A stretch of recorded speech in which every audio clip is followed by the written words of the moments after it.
안녕하세요. 토요미스테리 디바 제시카입니다.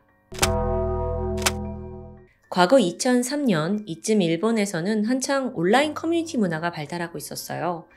그중 가장 눈에 띄는 사이트 하나가 있는데 어둠의 직업 소개소입니다.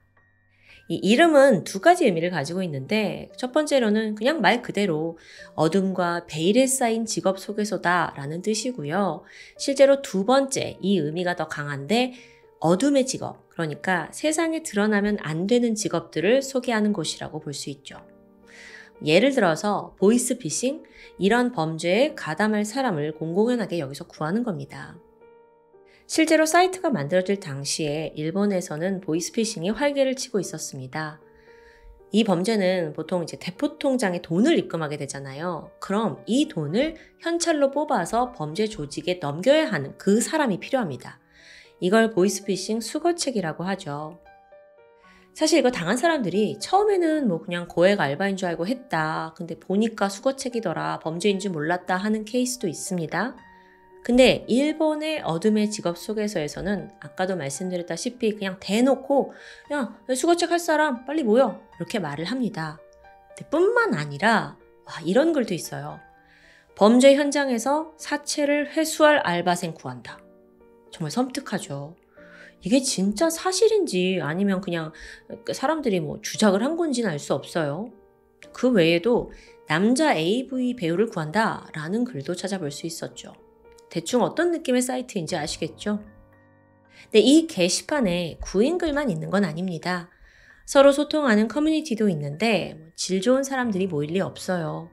익명으로 소통을 하면서 허풍 떠는 게 얘네들 일인데요. 예를 들어 나는 야쿠자다. 나는 사람을 토막내봤다. 몇 번이나 해봤다.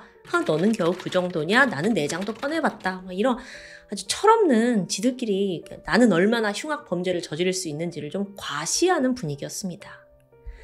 근데 이게 제재가 없으니까 점점 수위가 세져요.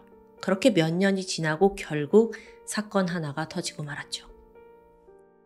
때는 2007년 8월 16일입니다. 이 사이트에 도카이 지역 게시판이 따로 있는데 여기에 어떤 글이 올라오냐면 나 방금 출소했는데 도카이 지역에서 같이 작업할 사람, 한 건 할 사람 이런 글이었어요. 이 글을 올린 사람은 40세 남성 카와기시 켄지였습니다. 근데 여기에 또 댓글이 달려요. 오, 범죄? 사람 납치해서 돈 빼내면 우리 용돈 정도는 벌 수 있지. 이렇게 범죄를 제안하는 사람이 나타난 건데 그는 32살이었던 호리 요시모토입니다. 여기서 돈을 빼낸다라는 건 그러니까 납치를 하는 것뿐만이 아니라 수중에 있는 돈도 빼앗고 또 그 통장에 있는 계좌에 있는 돈까지 몽땅 인출하자라는 뜻이 돼요. 그러니까 강도를 제안한 거죠. 여기에 또 한 명의 유저가 합세합니다. KT라는 닉네임을 쓰던 36살의 칸다 츠카사. 또 뭐라고 하냐면 자기는 원래 보이스피싱을 주로 했대요. 근데 요즘 너무 돈이 없으니까 나도 강도짓 같이 할게. 그렇게 칸다가 참여 의사를 밝히면서 순식간에 3인조 강도가 결성됩니다. 카와기시, 호리, 칸다. 오프라인에서 만남을 갖더니 계획을 세우기 시작합니다. 이 중에 호리가 먼저 내가 평소 자주 다니던 빠칭코가 있는데 여기에 돈 많기로 유명한 손님이 있다. 그 사람 털자 한 거예요. 너무 좋다. 우리 그거 하자. 다음으로는 저기 저 집이 되게 현금이 많다더라. 저 집 털자.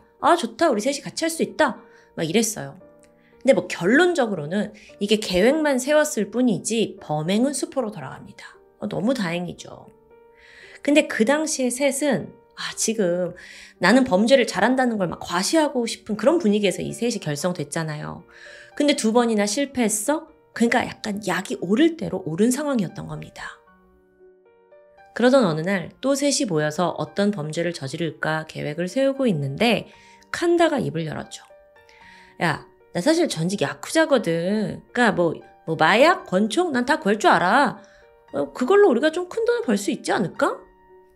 어떤 계획을 내놓냐면 마약을 얻어서 여성을 납치해서 그녀를 약물에 중독시켜서 성매매 업소에 팔자는 거예요.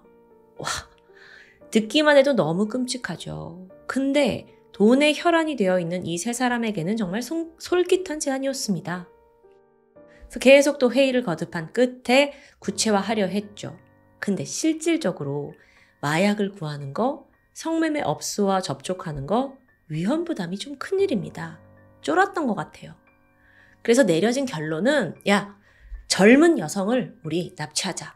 그런데 돈을 뺏어야 되니까 기왕이면 20대 후반에서 30대 정도 어때? 특히 직장인 여성이 돈이 많잖아. 이쪽 여성들을 대상으로 삼게 된 거예요. 그런데 더 큰 문제가 있습니다.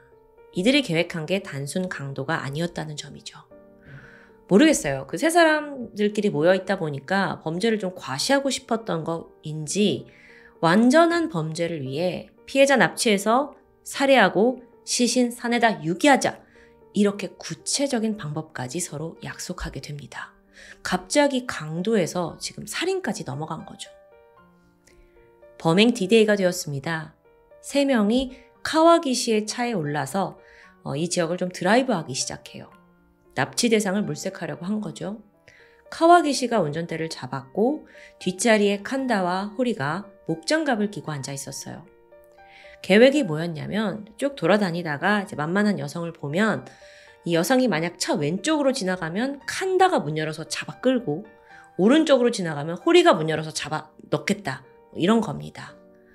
또 이 여성이 차에 들어와서 소리를 칠 테니까 입을 막기 위해서 박스 테이프를 막 여러 개 준비해 놨어요. 주로 ATM기가 있는 곳을 빙빙 돌았는데 여기 있다가 어떤 여성이 현금 뽑아서 인출하면 바로 납치해버리자 그런 생각이었죠. 그리고 이때 하필 그들의 눈에 띈 사람이 30대 여성 이소가이리였습니다.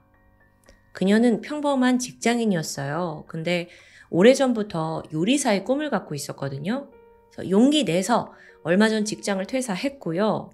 마침 사건이 벌어지던 그날에 동료들이 송별회를 열어준 거예요. 그걸 참석했다가 돌아오던 길이었습니다. 밤 11시 운전을 하고 있던 카와기시가 한적한 길을 홀로 걷고 있는 이소가이를 발견합니다. 보니까 회사 다니는 듯 세미 정장 차림이에요.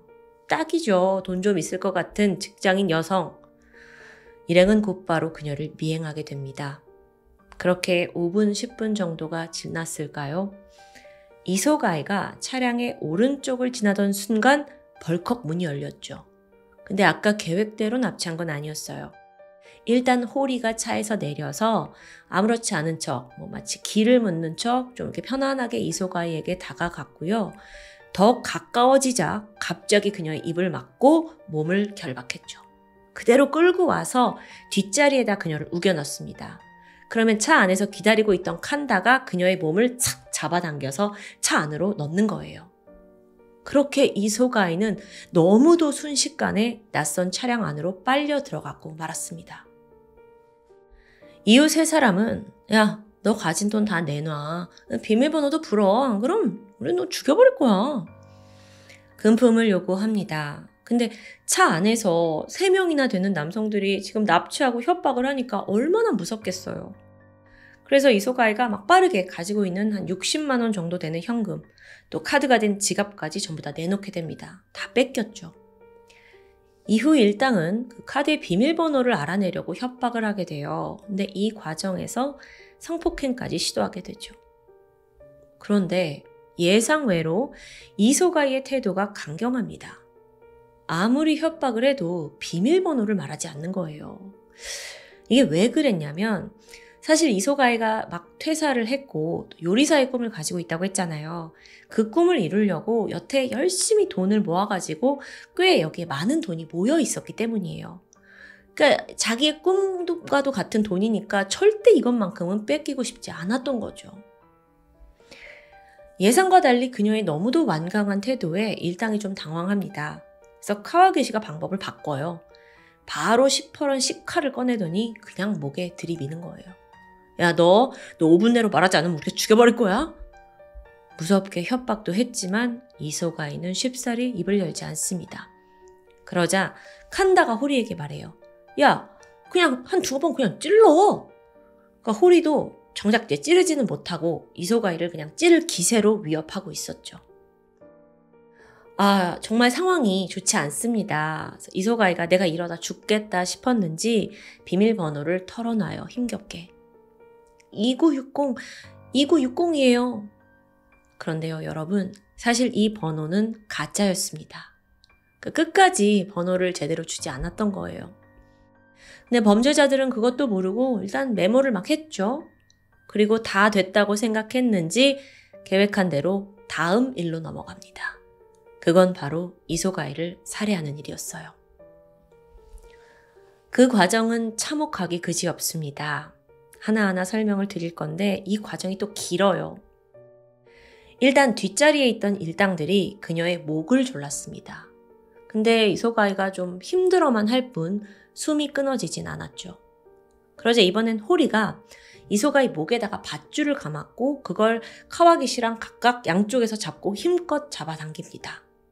근데 이것도 밧줄 감는 방법이 능숙하지 않았는지 아무리 당겨도 그냥 밧줄이 목에서 빙빙 돌아가더라고요. 결국에 실패합니다. 이어서 호리가 안 되겠다 싶었는지 준비해둔 금속 배틀을 꺼내요. 그리고 이소가의 머리를 강하게 내리쳤죠. 한 번이 아니었어요. 한 번, 두 번, 세 번. 이렇게 내리치니까 상처가 났고 그 피가 툭 하고 차 안에 튀게 됩니다. 근데 호리가 이거에 너무 놀란 거예요. 그래서 그냥 배틀을 놓치고 말죠. 이소가이는 정신을 잃고 말았는데 이제 셋이서 됐다 죽었다 싶었는데 잠시 후 살려주세요. 저 죽기 싫어요. 이소가이가 깨어나서 정말 마지막 필사적으로 애원을 하는 겁니다. 근데 이게 범죄자들한테 들릴 리 없죠. 오히려 야 어떻게 얘 아직도 살아있잖아. 또다시 그들은 무언가를 준비합니다. 그들에게 남아있는 흉기는 테이프였어요. 그녀의 머리에다가 테이프를 감기 시작했죠. 질식사를 노린 건데요. 이 세 명 정말 너무 끈질겨요. 근데 테이프를 이렇게 붙이면 작은 틈이 생기잖아요. 천만다행으로 이소가이가 아주 약하게나마 숨을 쉴 수 있었던 겁니다.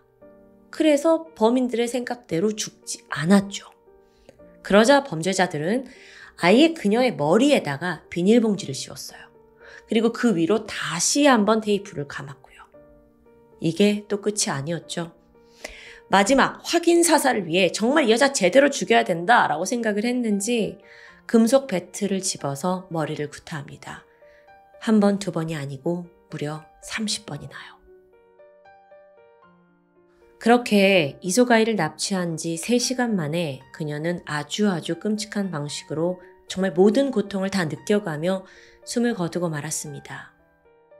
살해였긴 하지만요. 너무도 장시간의 구타와 호흡 곤란, 사실상 고문이나 다름없었어요. 근데 이후에 이 범죄자들은 현금 가지고 룰루랄라 자판기에서 생수 하나 뽑더니 몸에 묻은 피 닦아내고 바로 옷을 갈아입습니다. 이들에겐 다 계획이 있습니다. 이후 시신을 태운 차량은 범행 장소에서 수십 킬로미터 떨어진 곳을 향해 달려갔고요. 기우현 미즈나미시 이나트초 인근 야산에다가 시신을 유기합니다. 그렇게 모든 게 끝났다고 생각한 범인들이 찾은 곳은 근처 ATM 기기였습니다. 아까 뺏은 그 카드에서 돈 인출하려고요. 근데 문제가 있었죠. 비밀번호가 자꾸 오류가 나는 거예요. 혹시 기계가 문제가 있나 싶어서 아예 다른 ATM기 가가지고 다 확인을 하거든요. 근데 계속 오류만 뜨고 돈을 인출할 수 없습니다. 심지어는요, 아까 그 훔친 지갑에서 신분증 꺼내가지고 생년월일, 보통 생년월일로 많이 하잖아요. 막 조합을 해가지고 해보는데 다 안 돼요. 짜증납니다. 결론적으로 이 세 사람은 오늘 밤 이런 살인과 시신 유기까지 다 했는데 60만 원만 손에 있을 뿐이었어요. 생각보다 수입이 너무 적죠. 그러니까 이 세 사람이 어떻게 말을 하냐면 야, 오늘 밤에 또 하면 돼. 오늘 밤에도 여자 한 명 납치해서 이렇게 돈 빼앗자. 약속한 후에 셋은 각자 흩어지게 됩니다. 일단 호리와 칸다는 집으로 향했어요. 그런데 카와기시는 차에 좀 남아 있었죠. 한숨 자려고 했지만 좀처럼 잠이 오질 않았고 그러면서 오늘 있었던 일을 하나하나 되짚어보게 됩니다. 사실 카와기시는 범행을 하자고 하긴 했지만 사람을 죽일 생각까지는 아니었거든요. 왜냐면 얘가 전과가 있어요. 그래서 그 지문이 일본 경시청 데이터베이스에 다 등록이 되어 있었습니다. 살인사건 같은 큰 범죄에 연루되면 상대적으로 경찰의 표적이 되기 매우 쉽죠. 아니 그렇게 생각하니까 오늘 범행하는 내내 계속 자기 차로 이동을 했더라고요. 나 이러면 쉽게 걸릴 것 같은데? 아니 그러고 보니까 호리와 칸다 얘네들은 사실 지들 입으로는 나는 한 번도 경찰에 잡힌 적이 없다라고 했어요. 그러니까 전과가 없으니까 더 자유롭게 행동한 것 같기도 하고요. 그제서야 정신이 번쩍 든 카와기시는 불안해지기 시작합니다. 나 이러다 금방 잡히는 거 아니야? 그날 밤 한숨도 자지 못했고 두려움은 더 커져갔어요. 결국 다음날 아침 그가 선택한 건 자수였습니다. 이게 어차피 나중에 들통나면 나라도 먼저 자수해서 형량을 좀 줄여보자 라는 생각이었죠.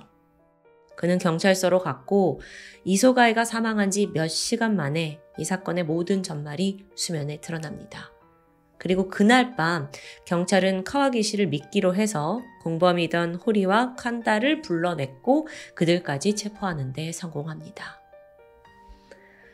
이들이 검찰에 송치됐고 이 잔혹한 범죄, 또 유례없는 범죄가 세간에 알려지게 됩니다. 일본 열도는 그 당시에 굉장히 큰 충격을 받게 돼요. 왜냐면 지금만큼이나 인터넷이 크게 발달하지 않았던 2000년대 초반이기도 했잖아요. 근데 온라인에서 지들끼리 만나가지고 얼굴도 모르는데 범죄를 모의하고 살인까지 저질렀다? 이게 당시로선 너무 기괴했던 겁니다. 그래서 이 사건은 일명 어둠의 사이트 사건이다 라는 별명이 붙게 돼요. 재판이 진행됐습니다. 자수를 한 카와기시는 무기징역을 받았고요. 호리와 칸다는 1심에서 모두 사형을 선고받아요. 근데 칸다는 1심 결과 그냥 받아들이고 사형을 확정지었고요. 결국 2015년에 이 사형이 집행이 됩니다. 반면에 호리는 억울하다 하면서 항소와 상고를 거듭합니다. 정확하게는 무기징역만이라도 달라. 나는 사형은 너무 심한 것 같다. 라는 입장이에요.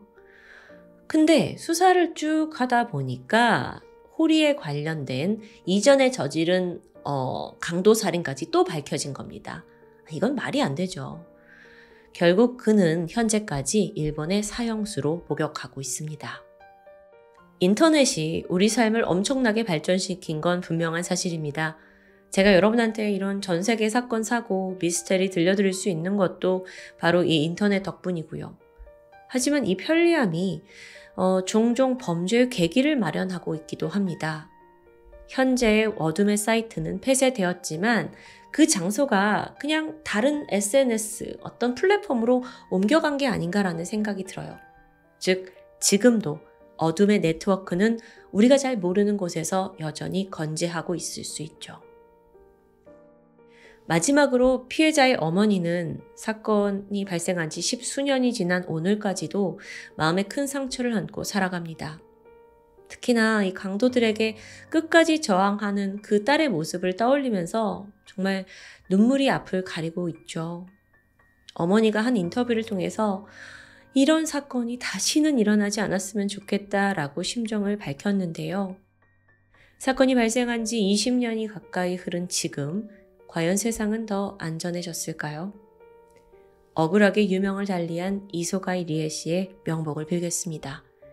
지금까지 토요미스테리 디바제시카입니다. 안녕하세요. 토요미스테리 디바제시카입니다. 여러분은 워낙 미스테리, 사건, 사고 채널을 자주 접하실 테니까 다크웹에 대해서 익숙하시죠? 모든 다크웹이 그런 건 아니지만 상당수 불법적인 일을 하거나 또는 뭔가 은밀한 거래가 이뤄지는 목적으로 이 사이트가 개설되는 경우가 많습니다. 최근 조사에 따르면 다크웹에서 주로 음란물 같은 그런 불법 자료를 공유하기도 하고요. 또 마약과 무기 구매, 그리고 개인정보까지 거래된다고 하는데요. 완전히 범죄의 온상이 되고 있는 거죠. 그런데 여기엔 또 다른 문제가 있습니다. 접속 자체가 까다로운 다크웹이 있는가 반면 간단한 키워드로도 그냥 누구나 쉽게 접근할 수 있는 새로운 다크웹이 존재하기 때문입니다. 그렇다 보니까 평범한 이용자가 자신도 모르는 사이에 이 불법적인 것에 노출되고 심지어 범죄에 가담하는 일이 벌어지고 있는데요. 오늘 사건도 그중 하나로 볼 수 있습니다. 2014년 8월 4일 오전 11시 20분 일본의 도치기현 사노시 센바라는 작고 조용한 동네가 떠들썩해지는 일이 발생합니다. 평범하게 회사를 다니던 47살 남성 A씨가 출근길에 가다가 어제까지 보이지 않던 수상한 것을 발견한 겁니다. 얼핏 봐도 굉장히 부피가 큰 골판지 박스였어요. 이걸 지나치고 출근한 남성이 사람들한테 저 회사 앞에 엄청 큰 박스가 있던데 이거 치워야 되는 거 아니에요? 라고 말하게 되죠. 이건 분명 수상한 물건이었습니다. 그래서 회사 측은 일단 경찰에 신고를 하는 게 낫다고 판단하게 되는데요.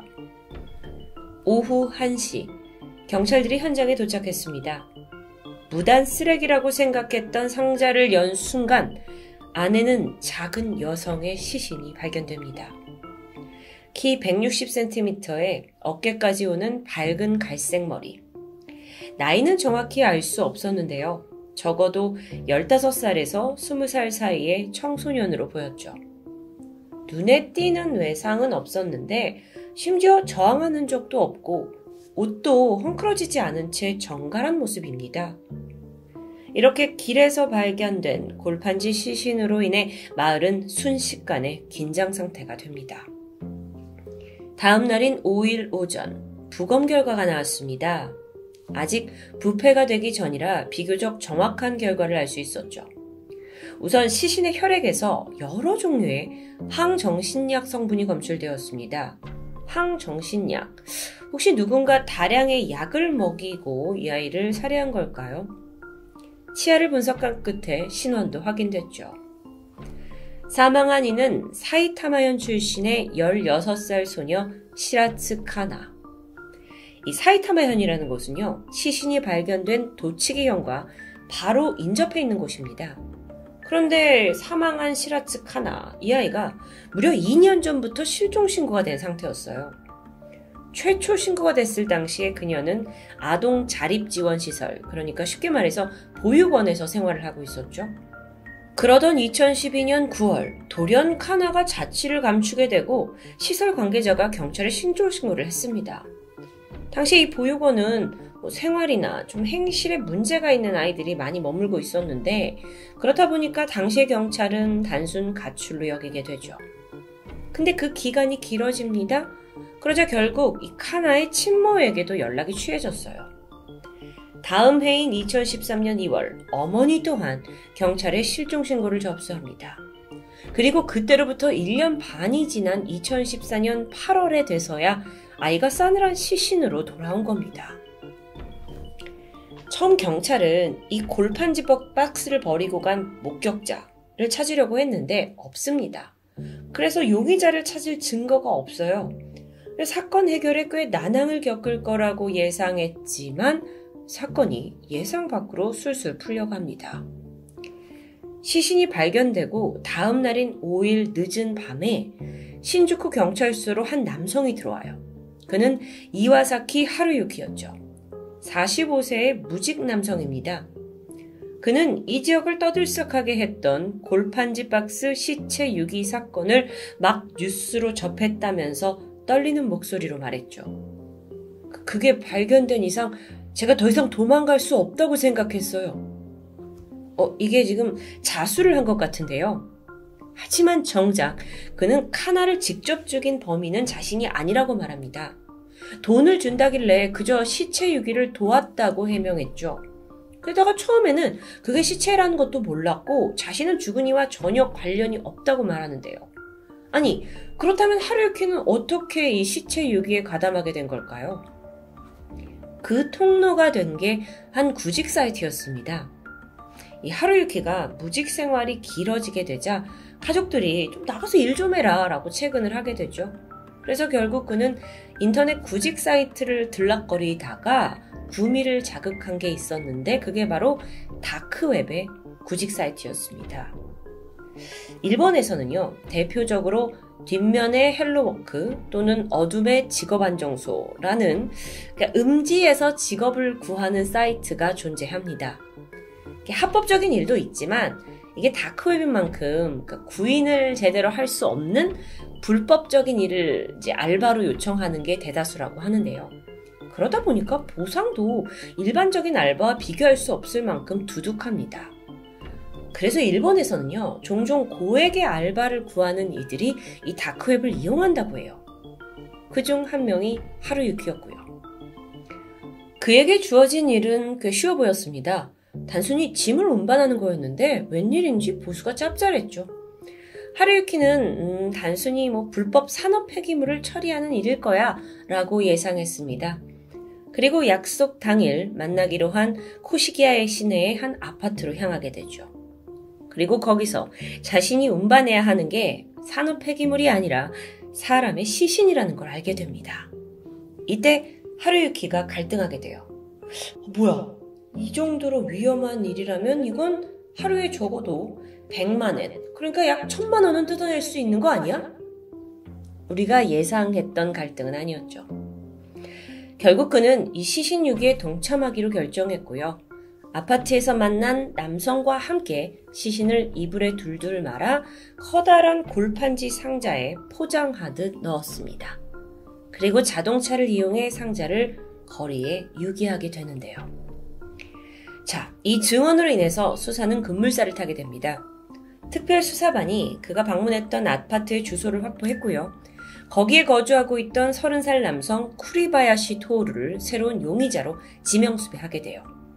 그리고 일주일이 채 지나지 않은 8월 12일 사이타마시의 한 공원에서 경찰은 마침내 쿠리바야시를 체포하는 데 성공합니다. 여긴 시신이 발견된 곳에서 약 60km 정도 떨어진 곳이었습니다. 경찰이 당시 택시에서 내리고 있는 쿠리바야시를 손쉽게 제압했다고 해요. 현장에서 체포된 쿠리바야시는 모든 걸 체념했는지 곧장 자신의 범행을 시인합니다. 사건 이후에 시내에 있는 한 사우나에서 계속 은신했던 게 알려졌죠. 자, 그렇다면 이제 가장 중요한 부분이 남아 있습니다. 살해 동기가 뭐냐는 겁니다. 아니, 무엇보다도 이 피해자, 청소년이었던 시라츠 카나와 쿠리바야시는 어떻게 만나게 된 걸까요? 이에 앞서서 먼저 피해자 아이에 대해서 좀 더 알아봐야 할 것 같습니다. 카나는 초등학생 때까지만 해도 엄마와 또 3명의 언니 사이에서 예쁨을 받으며 성장했습니다. 중학교에 가서도 테니스부 활동을 하면서 아주 건강하고 활기 넘치는 아이였죠. 근데 중학교 2학년쯤 가세가 급격히 기울었습니다. 결국에 아이들을 제대로 돌보지 못하겠다라고 생각한 엄마는 막내였던 카나를 보육시설에 맡기게 됩니다. 모든 게 가난 때문이었죠. 해당 시설이 불량한 아이들이 많은 곳이긴 했어요. 하지만 카나가 행실이 나쁜 아이는 아니었습니다. 가정 형편 때문에 여기에 오게 된 거니까요. 오히려 아이는 아주 빠르게 적응했다고 해요. 시설에 있는 어린 아이들과 잘 놀아줬고 또 운동 실력이 좋아서 아이들에게 인기도 많았고요. 꼬마들이 카나짱이라고 부르면서 그녀를 잘 따랐다고 하는데요. 이렇게 잘 살고 있나 싶었지만 카나의 마음 한켠은 어두웠습니다. 아니, 갑자기 집을 이렇게 떠나서 보육시설에서 엄마 없이 생활한다는 건 당시 14살이던 소녀가 감당하기엔 분명 힘든 일이겠죠. 게다가 이 시설의 생활 규칙이 꽤나 엄격합니다. 오전 6시 반에 일어나야 되고 아침, 점심, 저녁을 딱 그 시간에 먹어야 돼요. 유일한 오락거리라고는 텔레비전을 보는 건데 그것도 저녁 7시부터 8시 사이 딱 1시간만 볼 수 있는 거죠. 그렇다 보니까 카나가 나 이 시설을 빨리 나가고 싶다 라고 자주 호소했는데요. 함께 지내던 아이들에게도 나 밖에 나가면 염색도 하고 피어싱도 할 거다 라면서 자유로운 생활을 꿈꾸게 되죠. 그리고 얼마 지나지 않은 2012년 9월 결국 시설에서 도망쳐 나옵니다. 이후에 행방불명이 된 거예요. 실제로요, 그 사건 현장에서 그 죽은 채 발견된 아이는 머리 전체가 밝은 갈색이었죠. 그리고 앞머리 일부를 빨갛게 탈색한 모습이었습니다. 왼손에는 반지, 팔찌 같은 액세서리를 착용했고 또 피어싱도 하고 있었는데요. 사실 카나가 이 시설 출신인 아이인데다가 또 이렇게 자유분방한 모습으로 발견이 되면서 이 사건 초반에 이 아이는 불량한 아이다 라고 오인받기도 했다고 합니다. 안타깝죠. 어쨌든 시설을 나간 후에 카나는 사이타마현 한 음식점에서 알바를 시작했습니다. 그리고 그곳에서 운명처럼 손님이었던 쿠리바야시를 알게 되죠. 실제로 이 시내에서요, 쿠리바야시가 어린 소녀와 함께 술을 마시는 걸 목격한 사람들이 덜어 있습니다. 카나는 당시에 이제 15살, 16살이 되던 때였는데 미성년자죠. 근데 남자는 개의치 않았습니다. 게다가 둘은 이 사이타마현에 있는 한 아파트에서 동거를 시작하게 돼요. 참. 범인 쿠리바야시 증언에 따르면 이때에 자신은 굉장히 카나를 아꼈는데 아이의 심리 상태가 불안했다고 말해요. 그래서 보호자이자 친구로서 그녀와 함께 살기로 했다는 쿠리바야시. 너무도 주관적인 해석이죠. 나이 차이가 몇 살인데요. 어쨌든 그의 주장에 따르면 카나는 당시 우울증 약을 복용하고 있었습니다. 이 약이 또 신분증이 있어야만 구매할 수 있었는데 쿠리바야시가 대신 아이를 위해 약을 구해다 줘요. 그러던 2014년 8월 카나가 집에 혼자 있고 싶다고 해서 쿠리바야시가 그래라 그러면서 자기는 차에서 하룻밤을 홀로 보냈다고 말합니다. 그리고 다음날 오전 집에 돌아보니까 카나는 이미 숨을 거둔 상태였죠. 약을 과다 복용했는지 스스로 목숨을 끊은 것 같았습니다. 물론 여러분, 이건 이제 약을 과다 복용했다는 건 부검 결과도 일치해요. 하지만 정말 그녀가 스스로 약을 섭취한 건지 아니면 어떤 강압이 있었는지 이건 오로지 사망한 카나 그리고 동거인을 자처한 쿠리바야시만 알고 있겠죠. 남성은 당황했습니다. 사망해 있으니까요. 그런데 자기가 미성년자와 동거했다, 우리는 사랑을 했다, 이걸 누가 쉽게 이해할 수 없을 것 같았습니다. 그리고 무엇보다도 자신이 이 아이를 죽였을 거라고 의심받을 게 뻔했기 때문에 신고하는 것 대신에 시신 유기를 선택합니다. 그리고 익명이 보장되는 다크웹 구집 사이트에 글을 올렸죠. 시신을 같이 이제 운반해달라는 건데요. 머지않아 그 일을 자청하고 나선 사람이 하루유키였습니다. 자, 그렇게 일이 순조롭게 풀리는 듯 했어요. 그러다가 하루유키가 자수를 하면서 그의 존재가 세상에 드러나게 되죠. 자, 이제는요. 과연 이 남자가 시신 유기만 했는지 아니면 카나의 죽음에 직접적인 연관이 있는지를 밝혀야 할 텐데요. 쿠리바야시는 최종 법정에서 징역 2년 6개월에 집행유예 5년형을 선고받습니다. 감옥에 안 간다는 얘기예요. 즉 그 말은 그가 끝내 카나를 직접 살해했다는 증거를 찾지 못했고 시신 유기 죄목으로만 처벌을 받은 상황입니다. 그를 도왔던 이와사키 하루유키 역시 징역 2년, 집행유예 4년의 판결을 받았습니다. 겨우 15살 어린 소녀에게 벌어진 비극. 설령 그녀가 극단적인 선택을 했다 하더라도 과연 주변에 있던 어른들은 아무런 책임이 없는 걸까요? 생활고를 이유로 딸을 시설에 맡겼던 엄마, 그리고 사춘기 소녀의 아픔을 외면한 관계자들, 거리를 떠도는 미성년자를 유인하고 착취한 성인 남성, 게다가 숨진 그녀를 차가운 길바닥에 유기할 계획을 짜고 돈에 눈이 멀어 이걸 실행에 옮긴 사람까지. 한 소녀를 둘러싼 어른들의 행태가 참담하기 그지없습니다. 이 사건은 인터넷 불법 구직 사이트의 존재를 일본에 널리 알리게 되면서 경각심을 불러일으켰죠. 특히나 돈만 주면 뭐든 한다 라고 나서는 사람들이 꽤 많다는 현실이 들춰집니다. 실제로 일본의 한 기자가요, 그 실태를 취재했는데 그 과정에서 나도 예전에 비슷한 방식으로 시신 유기를 한 적이 있다 라는 진술도 있었습니다. 그 이야기를 좀 들어보니까 이 남성 역시 다크웹 구직 사이트를 통해서 일을 찾게 돼요. 작은 상자 하나를 옮겨달라는 내용이었죠. 그래서 그 상자를 이제 건네받았고 절대 안에 내용물을 보지 말라라는 경고를 듣게 됩니다. 그리고 이후 도쿄에서 간사이까지 배송을 시작하게 되는데요. 보지 말라면 더 보고 싶은 법이죠. 참다 못한 그는 신칸센 기차를 타고 가던 중에 살짝 상자 안을 들여다보게 됩니다. 안에는 잘려진 손가락이 들어있었습니다. 자, 이 상황에서 그는 어떻게 해야 할까요? 당장 경찰에 신고해야 한다 라는 생각보다는 망설임이 앞섰습니다. 왜냐하면 수십만 엔의 꽤 짭짤한 보수가 걸려있는 일이었기 때문이었죠. 결국 그는 신고를 단념하고 돈만 챙겼습니다. 이게 추악한 인간의 본성일까요? 한편 카나의 사건이 알려진 후에 그녀가 초등학교 졸업문집에 쓴 짤막한 글이 화제가 됐습니다. 20살이 되어 있을 자신에게 한마디 남겨두는 내용이었는데 거기에 카나가 이렇게 적었죠. 20살이 된 카나야, 카페 오픈할 꿈은 이뤘니? 언제나 건강하게 달려가자. 소녀의 꿈은 끝내 영원히 이룰 수 없게 됩니다. 지금까지 토요미스테리 디바제시카였습니다.